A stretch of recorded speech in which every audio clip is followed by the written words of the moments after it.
A lot of people will probably groan that, oh no, maintenance budgets, but we actually make it pretty simple within the system to set, maintain, and view all of your budgets around your assets. Hello, everybody. A lot of our customers have been asking us lately, how do we control costs and get better visibility into those costs within D365 Business Central, powered by Dynaway Enterprise Asset Management.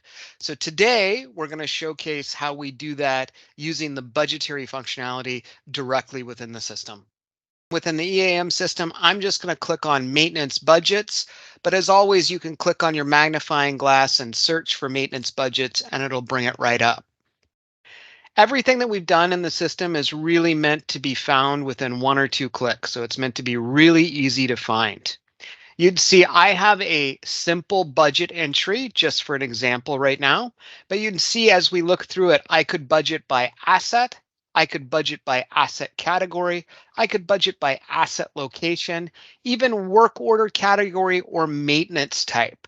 So there's lots of different ways we can budget, but today we're just going to budget by the individual asset just for an example. But if you wanted to budget by an entire asset category, let's say your mill versus your mine, your port versus your pit, that's completely up to you. And as always, within Business Central, we have dimensions. So we've got areas, departments, and even location codes, depending on what your dimension setup is, to be able to even further define reporting around that budget. So I'm going to look at my 2023 budget entry right now, which is budgeting under assets. And it's going to give me a simple layout view that shows me the budget name I'm working under, the how I want assets to show up. And right now I do want them to show up as assets, the period, and the length of time. And right now it's set to month, but we could very simply change this to quarter if we wanted to. There's a whole bunch of date filters as well down at the bottom if we wanted to get fancy on what we wanted to filter our asset list to, we could, but we're just going to keep it simple. You can see a lot of these assets do not have budget entries. They're just listed as blank. But if I click into them, it's going to allow me to create a budget for them. But let's scroll down to something that already has a budget associated with it.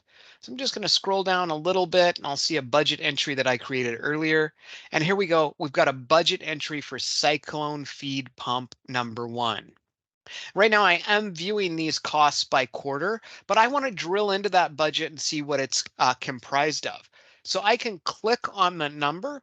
When I do, it's going to give me that entry. And this is for my November budget. So you can see I'm just past December. So this is actually looking at the numbers that were entered for November. You can see it's budgeted by resource. So how much labor did I spend on things? Items, so how many goods did I consume from the warehouse, and our expenses, so how much externally did I spend this month to give me my total cost $1,500. So this is valuable in that it's telling me what the budget is, but it's not telling me what I've spent on it. So this is looking at the budget entry directly, but I'm going to go back one screen. And with a simple click of the button, I know it's going to be amazing. We go up to budget, and then we click on this tab that says budget realization.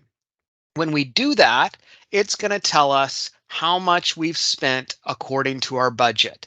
So here you see our cyclone feed number 1. It's giving our actual resource cost, our actual item cost, our actual expense cost, and giving us our total cost for that month over our budgeted items. So here's our budget for the month of $5,000, budgeted for cost of $7,500, budgeted for expenses of $2,500, making a $15,000 total budget for the period, which happens to be in the quarter. And then it gives you this great layout on the right-hand side where I get, hey, I'm 40% of my resource budget, I'm 92% of my item budget, and I'm 60% of my external expense budget to give me a 70% under the 100% target for that budget.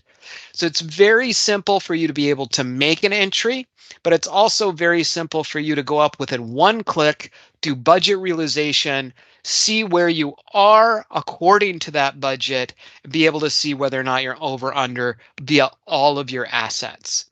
And this you can do in real time. There's no limit to how many times you can click on it.